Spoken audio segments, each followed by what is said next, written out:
ജനനവും മരണവും ഇല്ലാതാവുന്നതും പുനർജന്മവും. ഞാൻ ചോദിക്കുന്നതൊക്കെ ഈ ലോകത്തിന് മീതെ കൊടുങ്കാറ്റ്. കറുത്ത കെട്ടുകൾ തിരിയട്ടെ, കറുത്ത കാറ്റ് മറുഭാഗം വീശട്ടെ, കറുത്ത കാറ്റ് മറുഭാഗം വീശട്ടെ.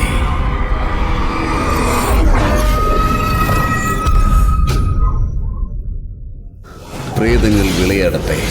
ഇപ്പോൾ എന്റെ രക്തം ബലിയായി കൊടുക്കുകയാണ്. ഇരുൾ ഈ നിലത്തെ പൊതിയട്ടെ. എന്റെ പുനർജന്മ നാൾ വരെ. ഞാനൊന്നും മറിക്കണമെന്ന് കരുതിയതല്ല. എല്ലാം മാസ്റ്റർ എന്നെ കൊണ്ട് ചെയ്യിച്ച് ഇത്രയും കാലം എന്നെ ഉപയോഗിക്കുകയായിരുന്നു. നിന്നെ ഇത്രയും ദിവസമേ ആരും നിന്നെ പറ്റിച്ചോണ്ടിരുന്നു. നിന്റെ കുടുംബത്തിന്റെ പേര് വീച്ചി, നമ്മുടെ കുടുംബത്തിലെ ലീ യൂഷിക്കുവൻ. എന്റെ ദ്രോഹിയെ ഞാൻ നല്ലവനാണെന്ന് കരുതിപ്പോയി. 17 വർഷങ്ങൾക്ക് ശേഷം ഫെങ്ക്യു നഗരത്തിന്റെ അതിർത്തിക്ക് പുറത്ത് നിങ്ങൾക്ക് വേണ്ടി കാത്തുകൊണ്ടിരിക്കും. എനിക്ക് നിന്നെ ഒരുപാട് ഇഷ്ടമാണ്. മോമോ, നീ ചെയ്ത ദ്രോഹം തീർക്കാൻ വരികയാണ്.